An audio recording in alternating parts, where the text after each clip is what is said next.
Assalamualaikum warahmatullahi wabarakatuh. Halo semua, di sini saya sebagai perwakilan kelompok 6 akan menyampaikan praktikum kami yang berjudul Pengaruh Jenis Fluida pada Perpindahan Kalor secara Konveksi. Sebelumnya, terima kasih kepada dosen pengampu mata kuliah Teknologi Informasi dan Komunikasi yaitu Ibu Dewi Dewantara MPD dan Ibu Dr. Sri Hartini MPD atas bimbingannya. Adapun anggota kelompok 6 yaitu saya sendiri, Rinayanti, dan rekan saya Dorcas Inca Nazara. Praktikum ini berkaitan dengan fenomena di kehidupan sehari-hari kita, yaitu pada proses memasak di air dan minyak. Akan terdapat perbedaan hasil masakan meskipun api dan waktu yang digunakan itu sama. Sehingga hal tersebut akan membuat kita bertanya-tanya nih, kira-kira apa sih yang menyebabkan perbedaan perpindahan kalor atau energi panas pada air dan minyak tersebut? Untuk mendapatkan jawabannya, ayo kita amati dan lakukan praktikum berikut ini. Sebelum melakukan praktikum, kita perlu dulu nih mengetahui apa sih dasar-dasar teori yang digunakan. Yang pertama, kita pahami dulu apa itu kalor.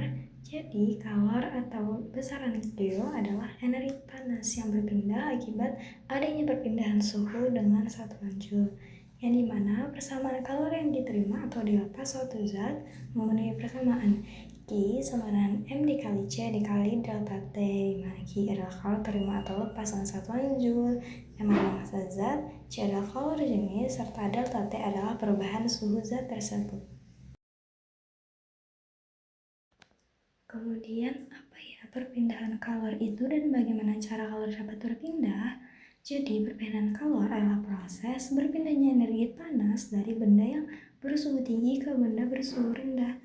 Karena adanya perbedaan suhu hingga tercapai kesetimbangan termal atau suhunya itu tidak berubah lagi dengan rumus delta T sama dengan T akhir dikurang T awal.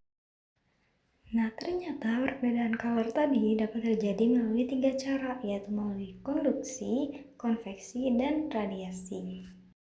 Pada praktikum kali ini, kita perlu memahami lebih rinci tentang konveksi, di mana konveksi adalah perpindahan kalor yang terjadi melalui aliran massa fluida, yaitu pada zat cair dan gas, di mana mekanismenya yaitu bagian fluida yang dipanaskan akan menjadi lebih ringan lalu bergerak naik. Sedangkan bagian yang lebih dingin akan turun sehingga terbentuklah arus konveksi. Nah, contohnya itu seperti angin darat dan angin laut serta pada proses pemasakan air.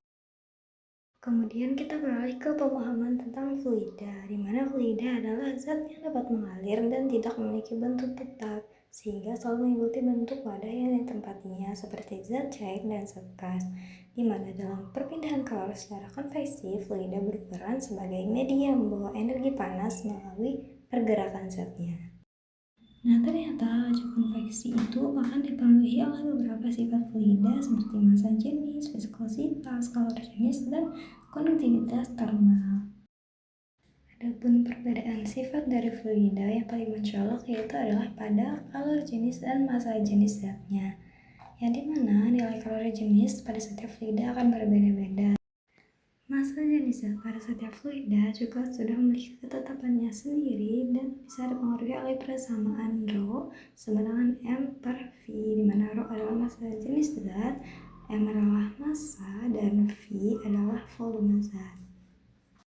Nah, setelah memahami dasar teorinya, maka kita masuk ke metode percobaan, yang dimana praktikum ini bertujuan untuk menganalisis pengaruh jenis fluida terhadap perpindahan kalor secara konveksi. Sehingga dari tujuan tersebut dapat kita buat rumusan hipotesis atau dugaan kita bahwa jika kalor jenis fluida diperbesar, maka kalor yang diserap fluida secara konveksi akan semakin besar dalam waktu yang sama. Nah, untuk membuktikan apakah hipotesis kita tadi benar atau salah, ayo kita mulai praktikumnya. Langkah awal praktikum kita dimulai dengan menyiapkan seluruh alat dan bahan yang diperlukan sebagai berikut.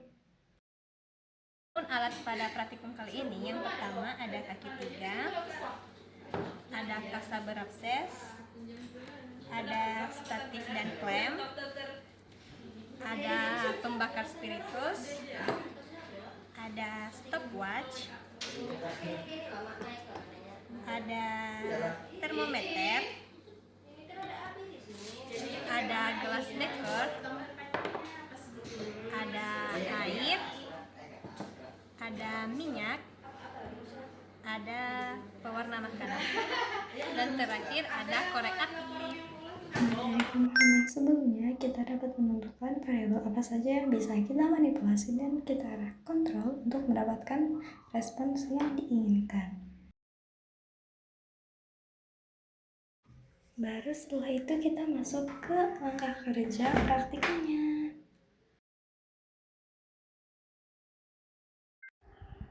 Setelah menyiapkan alat dan bahan, maka kita akan mengisi gelas beker dengan 150 ml fluida,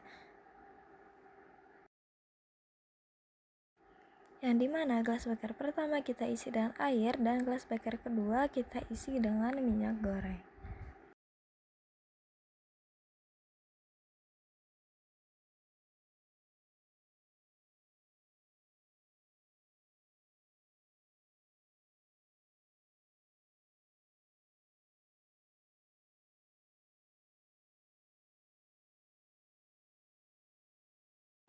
Selanjutnya kita meletakkan kaki 3 dan kasa berasbes di bawah set statif dan klem, lalu kita gantungkan termometer. Untuk fluida yang pertama, kita akan mengukur perubahan suhu pada air.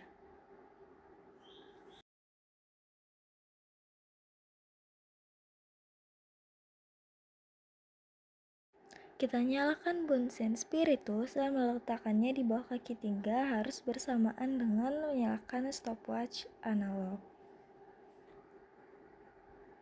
Selanjutnya, kita amati kenaikan suhu air pada termometer setiap 1 menit dan catat nilainya pada tabel pengamatan.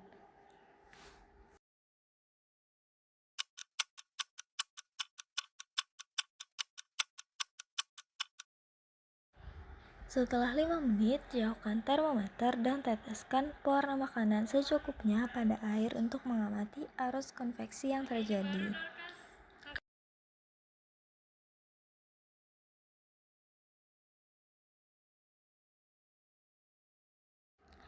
Setelah kegiatan pertama selesai, maka kita mengganti kasa berasbes dan meletakkan fluida kedua, yaitu minyak goreng di atasnya.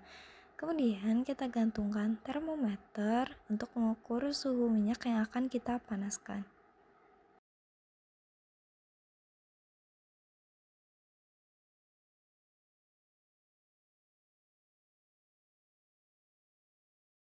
Kita nyalakan kembali spiritus dan harus meletakkannya di bawah minyak goreng bersamaan dengan menyalakan stopwatch analog.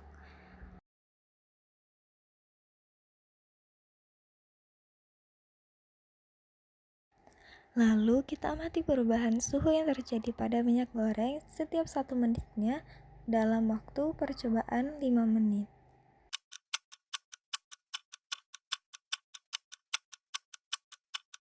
Setelah pengukuran selesai, maka kita amati arus konveksi pada minyak goreng.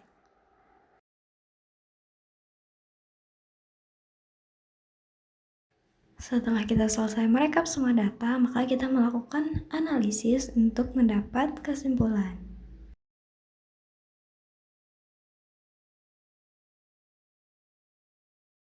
Berikut adalah hasil dari pengumpulan data dari praktikum yang kami lakukan. Dari hasil pengamatan tersebut, kami lakukan perhitungan data untuk memperoleh bagaimana nilai perubahan suhu, laju perubahan suhu, serta kalor yang diterima oleh air. Perhitungan yang serupa juga kami lakukan pada fluida kedua, yaitu pada minyak goreng, untuk didapatkan perbandingannya.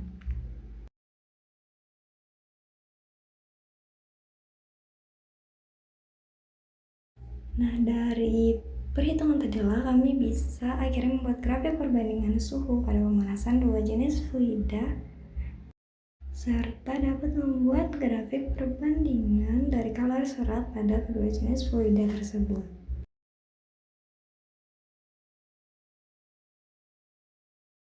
Nah, dari semua hasil pengamatan dan perhitungan tersebut, dapat kita analisis bahwa minyak goreng akan mengalami kenaikan suhu yang lebih cepat dibandingkan air karena memiliki kalori jenis yang lebih rendah. Air membutuhkan energi yang lebih besar untuk menaikkan suhu juga karena kalori jenisnya yang lebih tinggi dibandingkan minyak goreng.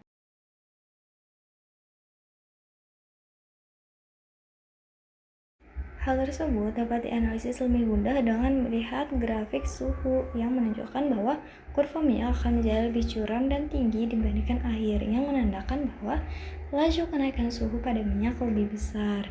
Nah, sehingga hasil praktikum ini membuktikan bahwa jenis fluida, khususnya kalori jenis, mempengaruhi perpindahan kalori secara konveksi yang sesuai dengan rumusan hipotesisnya, dan prinsip ini dimanfaatkan dalam proses menggoreng makanan. Prinsip menggoreng makanan itu dengan kalori jenis yang lebih tinggi, maka kalori serapnya akan semakin tinggi sehingga dia akan memberikan energi panas yang lebih cepat terhadap makanan dan membuat kulit luar dari makanan itu akan lebih renyah dibandingkan di air. Dan juga proses pemanasan akan menyebabkan terbentuknya arus konveksi, yaitu pergerakan fluida akibat perbedaan massa jenis antara bagian yang terkena panas di bawah akan naik ke atas dan bagian yang dingin dari atas akan turun ke bawah dan membentuk arus seperti yang kita amati pada air yang diberi pewarna makanan dan pada minyak goreng yang terlihat jelas. Dan akhirnya dapat disimpulkan bahwa jenis fluida akan mempengaruhi perpindahan kalori secara konveksi, di mana minyak goreng akan mengalami kenaikan suhu yang lebih cepat dibandingkan air karena punya kalori jenis yang lebih kecil, dan begitu pula sebaliknya, sehingga hasil praktikum ini menunjukkan bahwa kalori jenis merupakan salah satu faktor yang mempengaruhi perpindahan kalori secara konveksi. Dan berakhirnya penjelasan materi kami kali ini, kami dari kelompok 6 izin undur diri. Terima kasih. Wassalamualaikum warahmatullahi wabarakatuh dan sampai jumpa di petualangan berikutnya.